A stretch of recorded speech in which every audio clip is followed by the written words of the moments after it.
Hello everyone, and welcome to my General Hospital official channel. I hope everyone is having a wonderful day. Before we begin, please hit the subscribe button and give this video a thumbs up.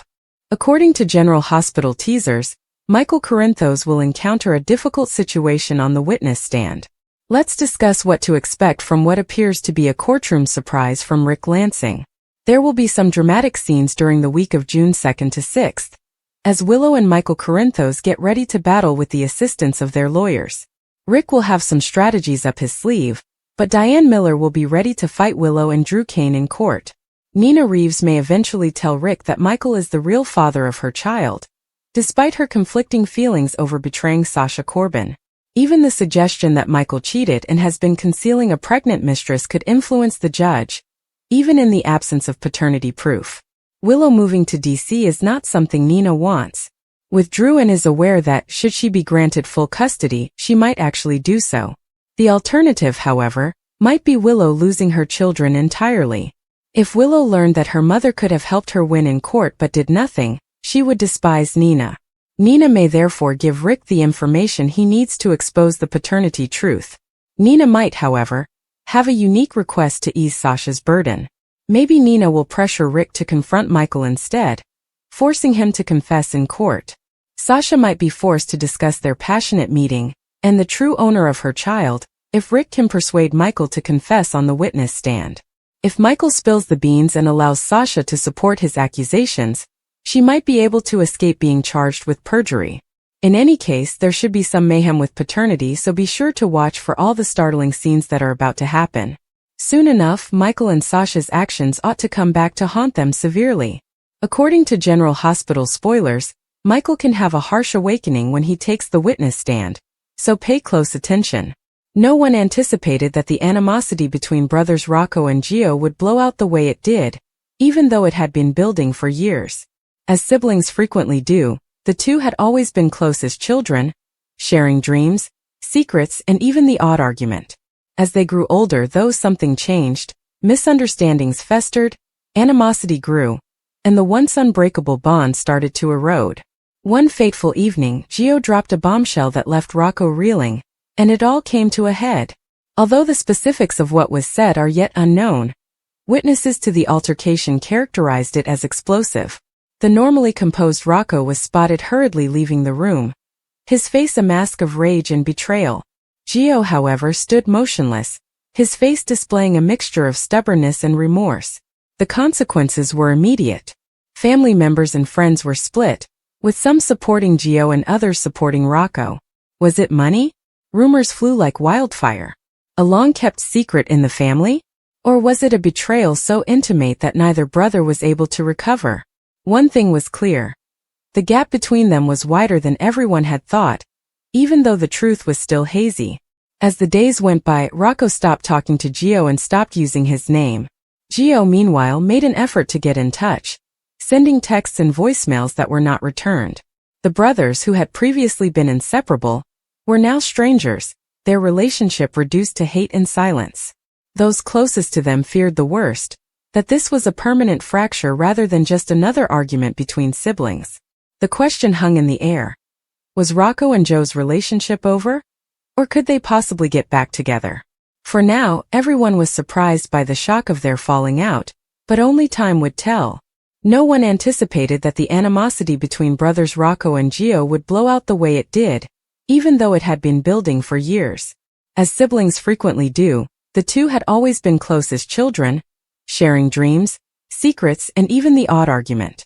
They were the kind of brothers who always supported one another no matter what, who finished each other's sentences, and who shared inner jokes that no one else could understand.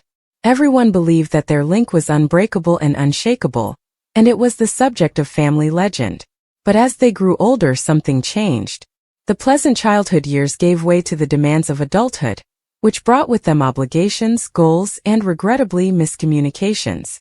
Joe's problems were usually resolved by Rocco, the older of the two, who had always been the guardian. The more impetuous and unrestrained brother, Gio, needed Rocco's constant presence to keep him in check.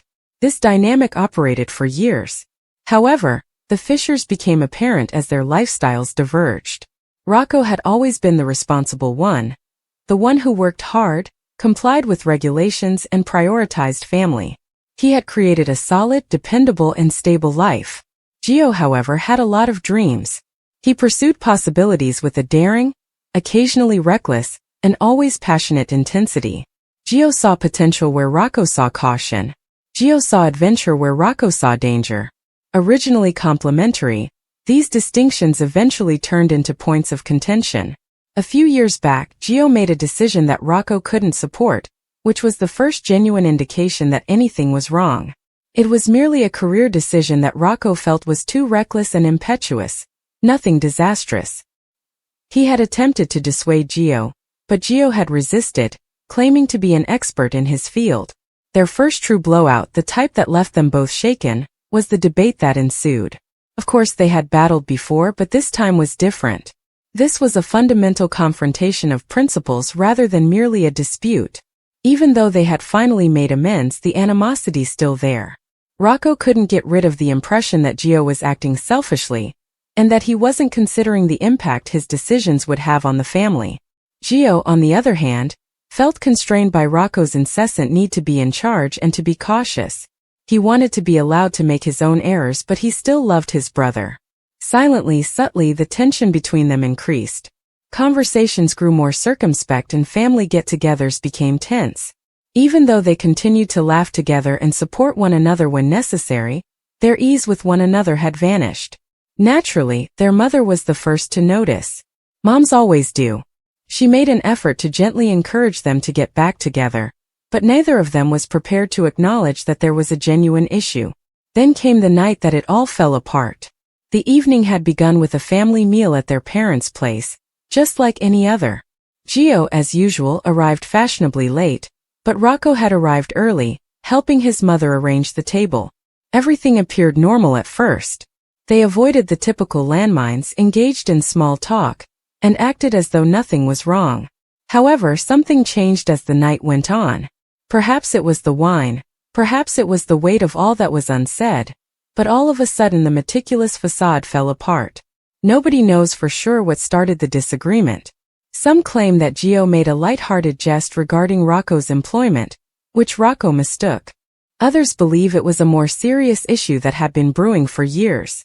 Whatever it was, the words that from their lips were cruel, incisive, and unforgivable. Gio was the first to speak, and his voice was filled with annoyance. "This is what you always do," he yelled.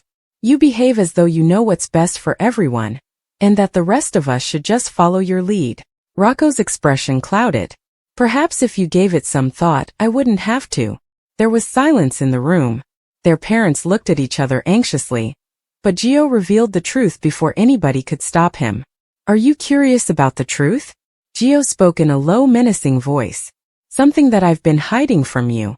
Something significant." Rocco stopped. "What are you discussing?" The discovery that came next was so startling that it caused Rocco's entire world to spin.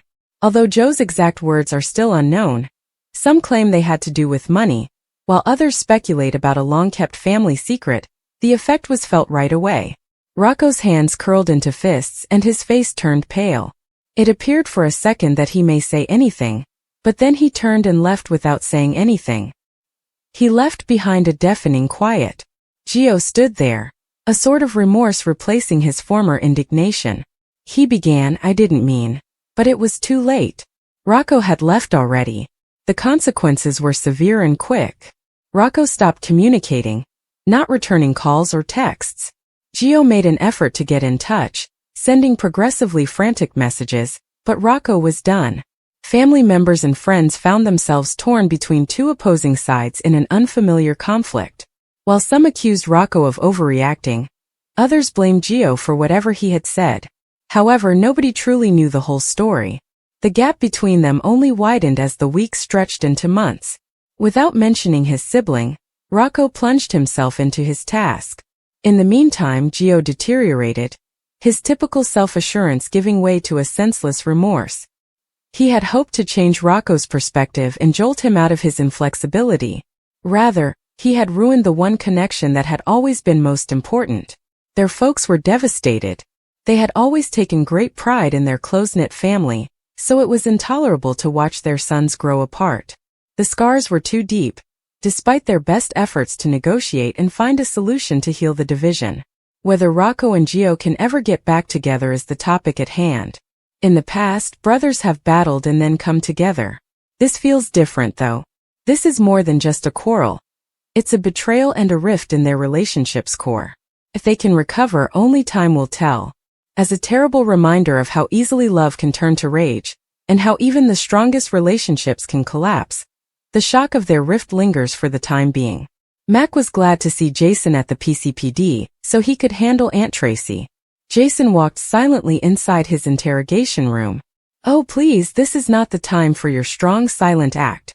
Get me out of here," she pleaded. Jason told Tracy that he would post bail after Diane spoke with the court. "Bail? The charges should be dropped. I was framed by that wretched brother of yours," Tracy said. "Drew sailed up to the boathouse on that barge of his. Then he trespassed on our property and he planted that, whatever it was, in my car." Tracy became even more upset as Jason simply gazed at her. She questioned, "Why are you giving me the dead eye?" Jason's response, "I was just thinking, maybe it wasn't a good idea to team up with Drew," silenced Tracy for a full 30 seconds before she told Jason she had no regrets. After a short while, Mac entered and informed Tracy that Diane had done her magic and she may leave.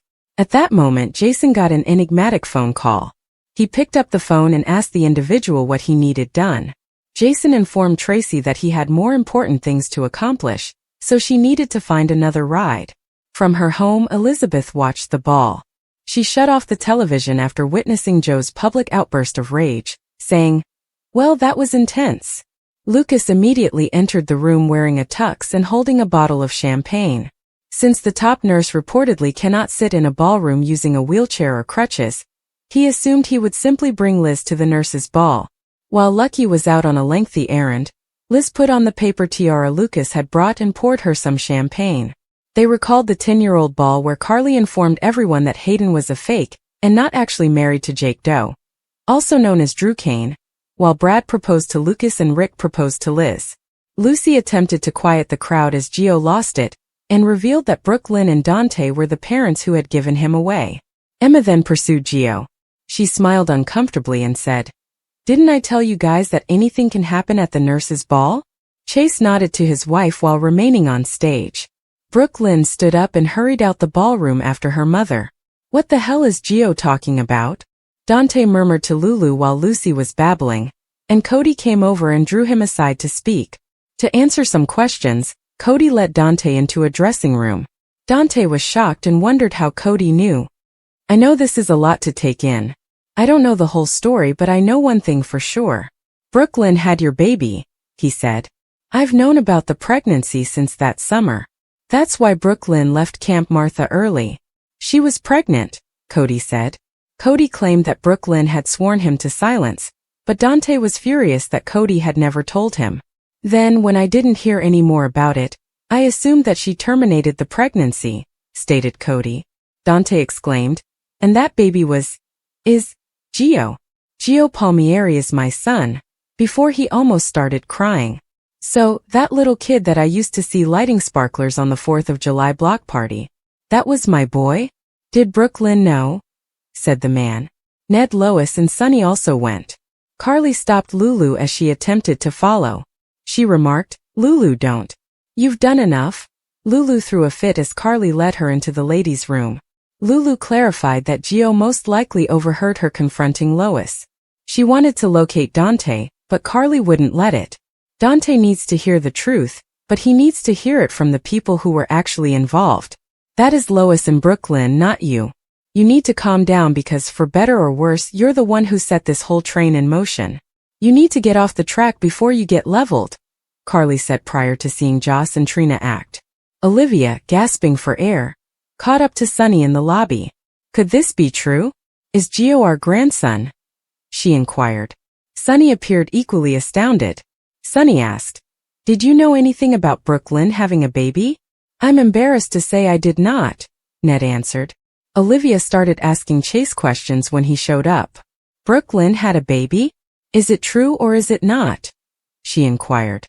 Olivia sought additional information, But Chase informed her that this wasn't his story to share, and that she needed to speak with Brooklyn. Chase simply responded, "Yes, Brooklyn had a child when she was in high school." Ned was in shock and questioned Joe's source of information.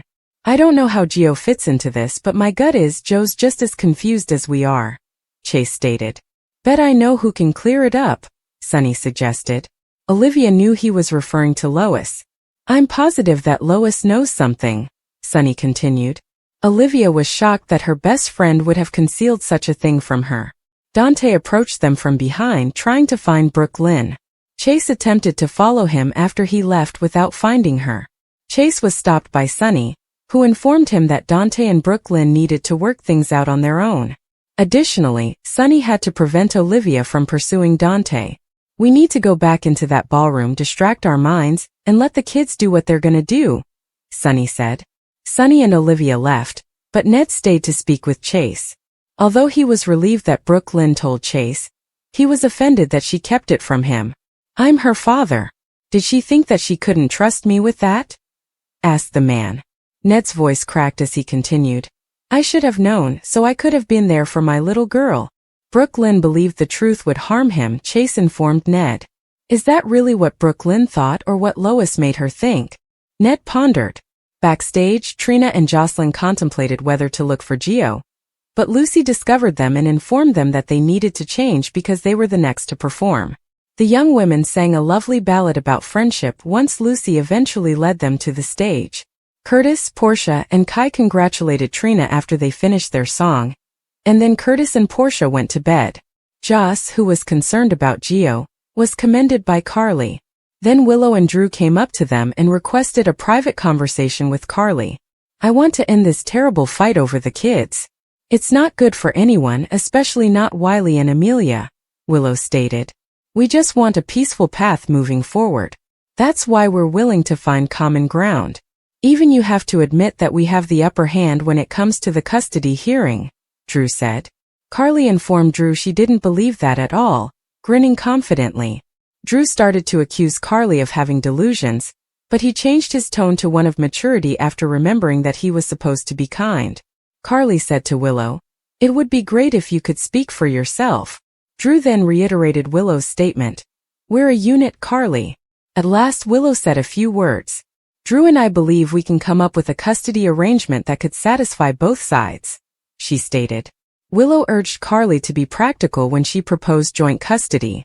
She stated, "We're willing to let Michael see the kids every other weekend," without expressing any awareness of how incorrect that was. Drew responded, "Plus 2 weeks in the summer," before hinting at potential plans to relocate to Washington, D.C. Furious, Carly even defended poor Scout, who would be separated from her brothers. Drew asserted that Scout only needed him and Willow as family. Carly remarked, "I'll see you in court."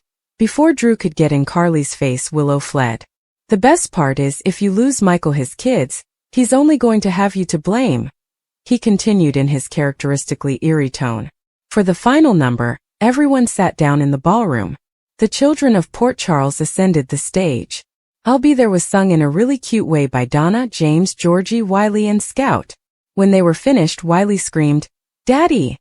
and rushed from the platform into Michael's arms, leaving Drew and Willow speechless. "Come on, buddy. We're going home," Michael murmured after picking him up, and Willow watched in dismay as Michael and his kid departed. Portia said that Nina had paid her to leave town when Curtis inquired about Jacinda. Curtis explained they needed to locate Jacinda, and had a plan for neutralizing Drew. Michael hoped Sasha Corbin could monitor the children at Carly's house during the custody court, but she was summoned to the stand by Rick Lansing, so she was unable to do so. Additionally, Willow would never leave Drew and might go to Washington, D.C., if it were revealed in court that Michael had gotten his secret lover pregnant and she prevailed. Nina acknowledged that Willow might not be eligible for full custody as a result. Willow, on the other hand, would be incensed if she discovered that Nina was aware of the genuine paternity and concealed it. Ava advised Nina to choose the people she could live with because there would always be repercussions. Nina made a reference to not knowing what she would say in court when Rick arrived later. Rick was perplexed by that and questioned whether she had anything fresh to contribute. While Rick waited for answers, Nina sat there thinking about her predicament. According to General Hospital spoilers, Nina will have to choose whether to reveal the true paternity news or keep it a secret, so tune in. According to General Hospital teasers, Rocco Falconeri's brother Bombshell is shown in a new sneak peek video. Rocco will receive some startling proof when Dante Falconeri comes clean about Giovanni Gio Palmieri being his son with Brooke Lynn Quartermain. In the first scene in the teaser video for the episode that airs on Monday, June 2nd, a bewildered Rocco shows Lulu Spencer a video that has been making waves online. According to GH Previews, Rocco will be equally as confused by Joe's violin-smashing outburst as he is by all the posts he has been seeing about Joe's real parents. Rocco will question Lulu if this is true after acknowledging that he read that Joe's parents were Dante and Brooke Lynn. Rocco will encourage Lulu to share what she knows since he will appear to be overwhelmed by the amount of crazy information. Lulu will be in a difficult situation because Dante has already demanded that he should tell Rocco the news directly. Dante will show up and admit that what Rocco heard is accurate before Lulu can truly respond to him. Yes, Gio is being honest. In the preview video, Dante affirms, "He is your brother and my son." Following that, Dante will do his best to respond to all of Rocco's inquiries. Rocco will want to know how Gio came to make this amazing discovery, so Lulu will ultimately need to answer some questions as well. Since she addressed Lois Cerullo at the nurses' ball, Lulu was at fault even though she never intended for Gio to learn about it in such a distressing manner. Lulu might soon update Rocco on the curveball, as Gio heard it backstage. According to General Hospital spoilers, Rocco will have a lot to comprehend by the end of Monday's show, so pay close attention. The most recent General Hospital spoilers for Monday, June 2nd to Friday, June 6th are available on soaps.com. Brooke Lynn lashes out just when we thought she could get much more irate. In addition, Nina has a confession to make as Carly confronts Jason. Continue reading for that and more Port Charles drama. Week of June 2nd spoilers for General Hospital. Spoilers for Monday, June 2nd on General Hospital. Elizabeth discovers something. Christina and Michael get back together. Brooke Lynn lets loose her rage. In the hot seat is Alexis. Sunny gives advice. With her problems behind her, ex-Molly is ready for a comeback, and it's never too late to start over. Spoilers for Tuesday, June 3rd on General Hospital. The hearing for Michael and Willow's divorce starts. Sunny confides in Jason. Trina stands up for Jocelyn. Rick gives Alexis a hard hand. Jordan gets to know Dalton better. Spoilers for Wednesday, June 4th on General Hospital. Lulu and Brooke Lynn meet in person. Elizabeth is taken by surprise by Lucky. Michael stands up. Brennan is under pressure from Anna. Sunny and Laura talk about family issues. Thursday, June 5th spoilers for General Hospital. Lucky must face a harsh reality. Anna tells Jason about her suspicions. A family get-together is hosted by Curtis and Portia. Sasha feels overburdened. Willow gets to work. Friday, June 6th spoilers for General Hospital. Jason is confronted by Carly. Molly and Cody become more acquainted. Jordan meets with Curtis. Nina admits something. Drew is devastated. The weight of Nina's thoughts was like a tangible force as she sat in the darkened living room. Willow and the child's other parent had been engaged in a ceaseless tug-of-war over custody for months. Even after all of her sacrifices and hard work, the outcome was still up in the air. The future appeared more uncertain than ever. The legal bills were mounting, and the emotional toll was wearing thin. Her thoughts drifted to the unimaginable as she gazed into the television's wavering light. What if she simply quit up? What if she abandoned Willow, betraying her trust? A twinge of shame stabbed through her chest at the thought, but underlying it came a sigh of relief. Gently, like a shadow on the floor at dusk, the thought had gently made its way into her head. She had initially rejected it out of hand, appalled that she could ever consider such a betrayal. In every aspect that mattered, Willow was her child. She had witnessed every birthday, every nightmare, and every skinned knee. She had wiped away the tears from the first heartbreak and held Willow's little hand on the first day of school. How could she possibly think about leaving? However, the concept persisted, sneaking up on them the longer the court war went on. The other parent had assets, including cash, contacts, and a group of attorneys who were skilled at taking advantage of every flaw in Nina's case. Although she was in love, love wasn't always successful in court. The judge had been aloof, uncaring, and more focused on legalese than Willow's best interests. Nina had witnessed how the other parents' attorneys viewed her, not as a mother standing up for her child but as a barrier to be eliminated. She had few options and the system was biased against her. And Willow herself came next. Torn between two homes and two lives, the child was trapped in the between. Nina had noticed the bewilderment in her eyes and the hesitation she had before responding to basic inquiries such as, "Where would you like to spend the weekend?" She was old enough to experience the consequences of the court battle, but too young to comprehend it. Was putting her through this fair? Even if Nina had to let go, would Willow benefit more from stability? The idea of giving up was a painful pill to take. She felt as though she had failed and had to own her inadequacy. What if it wasn't about her, though? What if Willow's needs were at issue? The other parent could provide Nina things she couldn't, including vacations, private schools, and a life free from financial hardship. Was it self-centered to continue fighting while Willow's happiness was at stake? With trembling hands, Nina grabbed up her phone and began scrolling through pictures of Willow, including her laughing in the park, her Halloween costume, and her sleeping with her favorite stuffed animal in her arm. Every picture was like a blade to her heart. Was it possible for her to survive without these moments? Would she be willing to become a guest in her own child's life and only see Willow on the weekends? However, what was the other option? Carrying on a battle that could break them both? She would have no custody, no authority, and no influence in Willow's destiny if the court decided against her in any case. She might be able to work out some parameters and find a way to continue being involved in Willow's life, without having to fight all the time if she moved aside now. As the night wore on, Nina's mental struggle was exacerbated by the house's silence. She reflected on the assurances she had given Willow, the commitment to always keep her safe. Would placing Willow's demands ahead of her own be the height of love, or would it constitute a betrayal? There was no sleep. Nina was no closer to an answer by the time the first rays of morning peeked through the curtains. However, she knew that her choice would determine Willow's destiny as well as hers. And she wasn't sure she could handle the burden. The days that followed were a haze of court appearances, private discussions with her attorney, and snatched moments with Willow during which Nina, seemingly bracing herself for the worst, tried to commit every face detail to memory. Her attorney had outlined the options. Either reach a settlement that would grant the other parent sole custody, while granting Nina visitation privileges, or keep battling with no assurance of victory. It had felt like a death sentence to hear those words. Willow had talked eagerly about school, friends, and the new movie she wanted to see, completely unaware of the storm roaring all around her. Nina had forced a grin as she nodded along, but on the inside she was breaking down. How could she tell this intelligent, content girl that she might not be able to bring her to the bus stop and prepare breakfast every morning? How could she explain what she was thinking about? The other parent had made contact and offered a kind of truce. No more mudslinging, no more court cases. Just a clear-cut, friendly arrangement. It sounded so straightforward and sensible. However, Nina wasn't certain she could afford the price. Ultimately, neither the judge nor the attorneys made the choice for her. Willow was the one. "Mommy, why are you so sad?" Willow had questioned, looking up with those large, trusting eyes as Nina tucked her into bed one evening.